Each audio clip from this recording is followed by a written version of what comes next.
منذر کی موت جگر خراش ہے، تمہیں حق ہے کہ اس کی یاد میں بےتاب رہو۔ اگر منذر کے جہاد میں شریک ہونا چاہتی ہو تو صبر کرو، ان اللہ مع الصابرین۔ اگرچہ منزل کی موت نے میرے جگر کو جلا دیا ہے، مگر منزل کی موت سے زیادہ جگر خراش خانہ کعبہ کا جلنا ہے۔ میں ان دونوں صدموں پر عزادار ہوں۔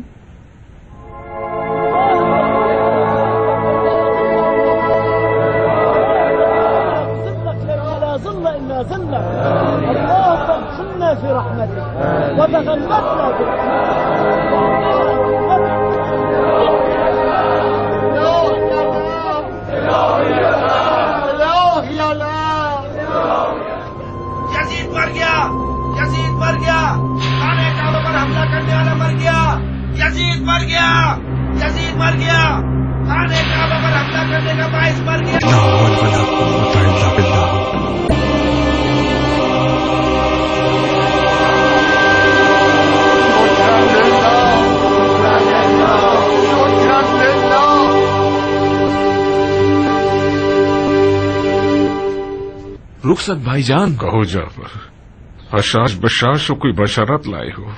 یزید شاہ ملعون مر گیا۔ سبحان اللہ، الذي نزل أي منقلب ينقلب۔ یہ خانہ کعبہ کی توہین کرنے کا تاوان ہے۔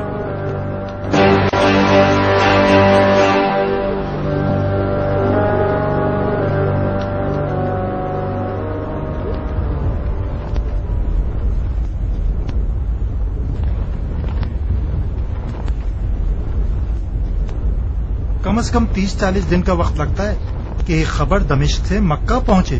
خلیفہ کم سے کم 1 مہینے پہلے مرا ہے، خانہ کعبہ کل رات کو جلا ہے، تو پھر ان 2 حادثوں کا آپس میں کوئی تعلق ہی نہیں ہے۔ کس نے ان 2 حادثوں کو آپس میں جوڑا ہے؟ افواہ اڑا دی گئی ہے کہ خلیفہ کی موت خانہ کعبہ کا معجزہ ہے۔ کیا تم نے سنا نہیں؟ خدا نے آل زبیر کے لیے ہی خانہ کعبہ بنایا ہے، یہ بھی انہی کا کھیل ہوگا۔ افواہ اڑا دی ان لوگوں نے کہ خانہ کعبہ نے معجزہ دکھایا ہے اور اس نے خلیفہ کو مار دیا ہے۔ ہو سکتا ہے کہ یزید کا مرنا اور خانہ کعبہ کے جلنے کا آپس میں تعلق ہو۔ مثلاً کیسا تعلق؟ خلیفہ شکار پر تھے، ایک تیز ہرن کو شکار کرنا چاہا۔ خلیفہ کا گھوڑا تھا اور ہرن تھی۔ گھوڑا ہواؤں میں اڑتا ہے اور خلیفہ زمین سے اچھلتا ہے۔ خلیفہ کا پاؤں رکاب میں رہ جاتا ہے۔ گھوڑا اسے اس قدر زمین پر گھسیٹتا ہوا جاتا ہے کہ خلیفہ جہاں بہاک ہو جاتے ہیں۔ مگر میں نے ایک عجیب سی روایت سنی ہے۔ کیا سنا ہے تم نے؟ میں نے سنا ہے کہ خلیفہ پیاس لگنے کی بیماری میں مبتلا ہو گئے تھے، جتنا بھی پانی پیتے تھے ان کی پیاس نہیں بجھتی تھی، بہت پیاسے تھے۔ بالآخر اس قدر پانی پیا کہ خدا معاف کرے پھٹ جاتے تھے۔ تم یقین کر سکتے ہو کہ کوئی اتنا پانی پی لے کہ پھٹ جائے؟ کیا نہیں ہو سکتا؟ یہ نہیں کہہ رہا کہ نہیں ہو سکتا، تم ایک بھالو کو پانی سے بھر دو، کیا وہ پھٹ جائے گا؟ نہیں۔ وہی شکار والا قصہ ٹھیک ہے، خلیفہ شکار کا شوقین تھا، شکار پہ بہت جایا کرتا تھا۔ مجھے نہیں پتا، ہم تو بالکل الجھ کر رہ گئے ہیں۔ اتنا سنی ہے کہ سمجھ میں نہیں آتا کس پر یقین کریں۔ بعض کا کہنا ہے کہ خلیفہ کی موت خانہ خدا کا معجزہ ہے۔ یہ بات بھی معتبر لگ رہی ہے۔ مجھے بھی ایسا ہی لگتا ہے۔ عمیر کے بیٹے کا کوئی دین نہیں ہے، خدا نہیں ہے، یہاں خانہ کعبہ پر نہیں گری ہے، دراصل خلیفہ کی جان پر گری ہے۔ خدایا معاف کرے۔ مطلب ہم بھی عذاب الہی میں مبتلا ہو سکتے ہیں؟ کیوں نہیں، ہم اصحاب الفیل بن گئے تھے، بندہ خدا اصحاب الفیل۔ اب جہاں کے ہلاک ہونے کے بعد اس کی فوج کی باری ہے۔ ہمارا کیا گناہ ہے؟ جو کچھ کیا سرداروں نے اور صاحبان منصب نے کیا ہے، جو بلا بھی آئے ان کے سر پر آنی چاہیے۔ میں خانہ کعبہ سے پناہ مانگتا ہوں، خانہ کعبہ کے پتھروں کو اپنے آنسوں سے اس قدر دھوں کہ خدا معاف کر دے۔ بن باپ کی امت، بن باپ کی امت، در بدر ریت، بن باپ کی امت۔ تمہیں کیا لگتا ہے ابن نمیر کیا کرے گا؟ پتہ نہیں بھائی، انتظار کرنا ہوگا تاکہ کوئی خبر آئے اندر سے۔ اگر ہوشیار سردار ہوا تو مکہ کے حساب سے دستبردار ہو جائے گا اور دمشق کی طرف نکل پڑے گا۔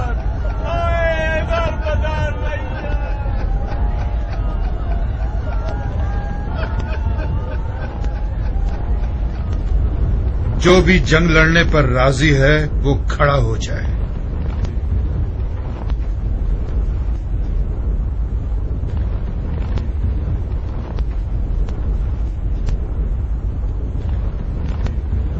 بیٹھ جائیے.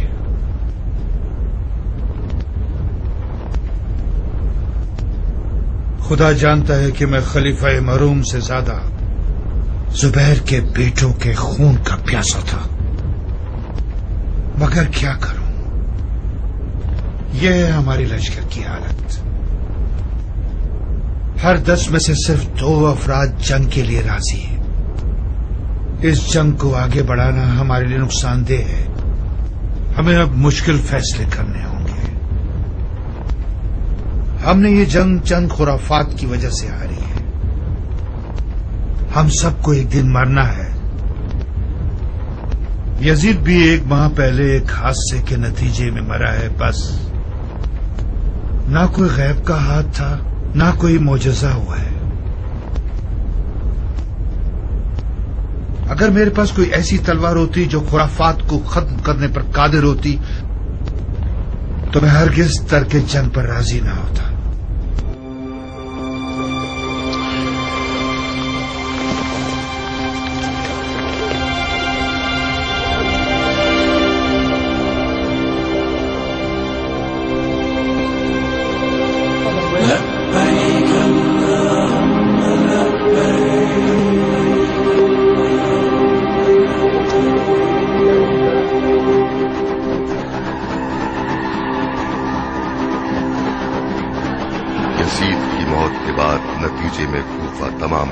سے زیادہ متاثر ہوا، اور اس کی سب سے بڑی دلیل یہ تھی کہ واقعہ کربلا میں کوفیوں کا سب سے زیادہ دخل تھا، اور وہ لوگ اپنے آپ کو سب سے زیادہ قصوروار اور سرزنش کا اہل سمجھتے تھے.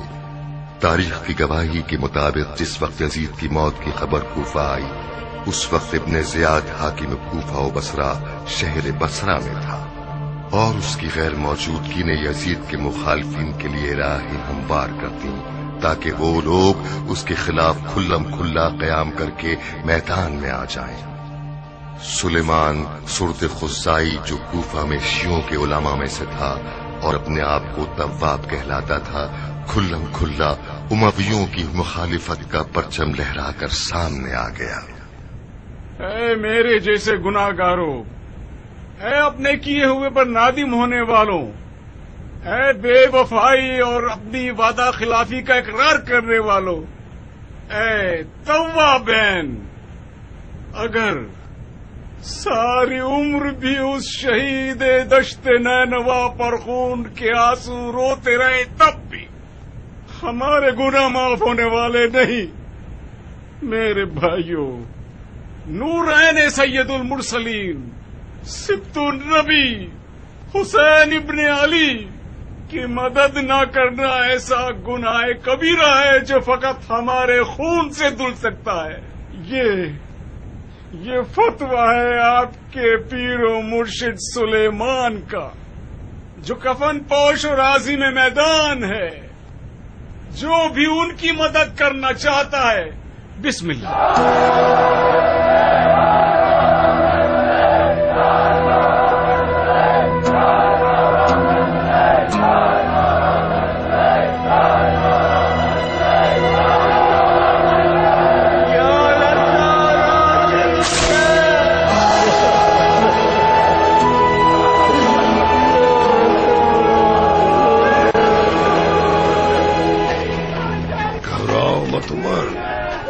سے کام لو، بلا تاخیر ممبر پر جاؤ اور کام تمام کر دو. اگر ابن زیاد اچانک پہنچ گیا تو؟ ارے عمر، کیا ہو گیا ہے تمہیں؟ ابن زیاد کا بصرہ میں دل لگ گیا ہے. پچھلی بار بھی کرائیت کے ساتھ آیا تھا، یزید کے دھوکے میں آ گیا تھا، اور پھر ابن زیاد بصرہ میں ہے. جب تک وہ کوفہ پہنچے گا ہم اپنی جگہ مضبوط کر چکے ہوں گے، اس کے راستے بند کر دیں گے. تم سمجھتے ہو کہ حالات اتنے آسان ہیں کہ تمام کوفی ہماری بیعت بھی کر لیں گے اور کوئی ہماری رکاوٹ بھی نہیں بنے گا؟ اتنا ڈرتے ہو تو میں ممبر پہ چلے آتا ہوں. تم کسی کم شہرت والے کی اولاد نہیں ہو. میں اگر تمہارے جیسے خاندانی القاب والا ہوتا تو یزید کی موت کی خبر آتے ہی خلیفہ بن گیا ہوتا.